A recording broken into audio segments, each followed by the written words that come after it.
Hello everyone! In this episode I'm gonna be talking about the CSS width, max width, and position properties. So yeah, let's get right into it.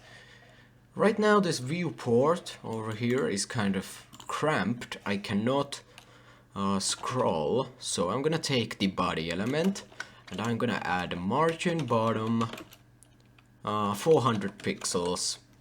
Okay, now I can scroll down and yeah, I'm gonna be scrolling down as we go through the examples.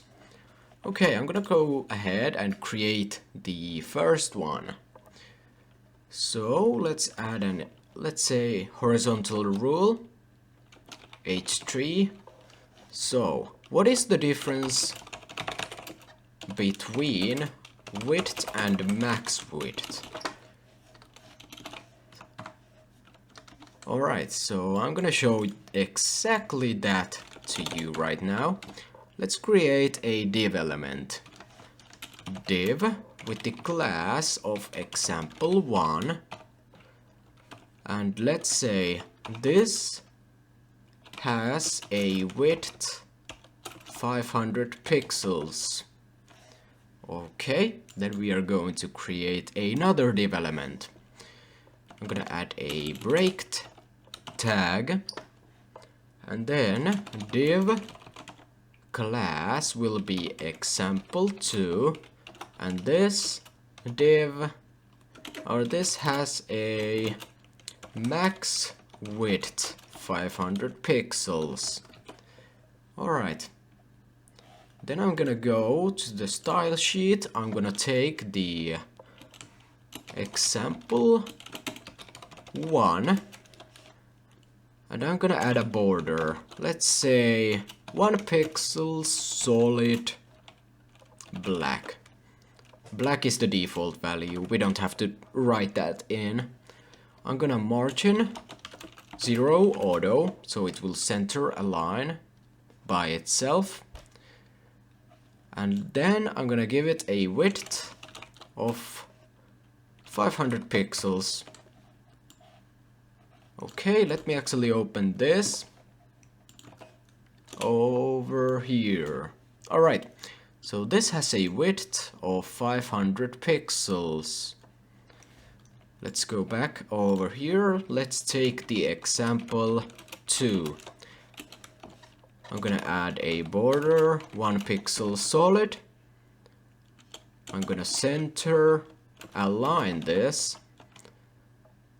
And I'm gonna add a max width of 500 px. There we go. So what is the difference?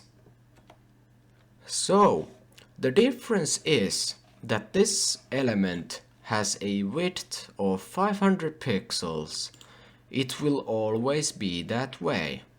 However, this element has a maximum width of 500 pixels. So the difference is this. If my browser gets smaller, look what happens. This one with the width of 500 pixels, that will be going off limits. As you can see, it's going off limits. However, this one with the max width property is going to adjust to the viewport's width. So yeah, that is the main difference between the width and the max width properties in CSS. So yeah, as we talked about this in the previous episodes, but a block level element like a div will always take up the full width of the viewport. However, when we set the width of a block level element to be something, that will prevent it from stretching out to the edges of its container. For example, right over here, the width is set to 500 pixels, so this element will not be any more wider than 500 pixels. Neither will this one. So yeah, we can set the margin to be 0 auto, and that will automatically center the element horizontally within its container. This time the container for the div elements is the body element. So I'm gonna actually close this. So these div elements, the parent element is the body element. However, if we had a div like this and we had all of this stuff inside of here, then the parent element of these div elements would be this one. So yeah, that's how this works.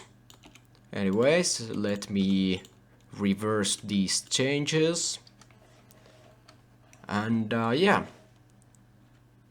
However, as we can see from here, the problem with the width property starts when the viewport's width gets smaller than the set amount. In this case, it's 500 pixels.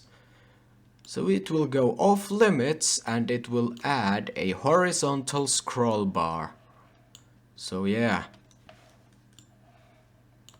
that's the thing with these properties. Then I'm gonna go to the position property. And one more thing before we go ahead. The max width property is very good when you are creating something for small devices, because smaller devices might not have a screen width of 500 pixels. I mean, nowadays they usually do, but not every device has that. So yeah, keep this in mind when you're styling your website. Alright,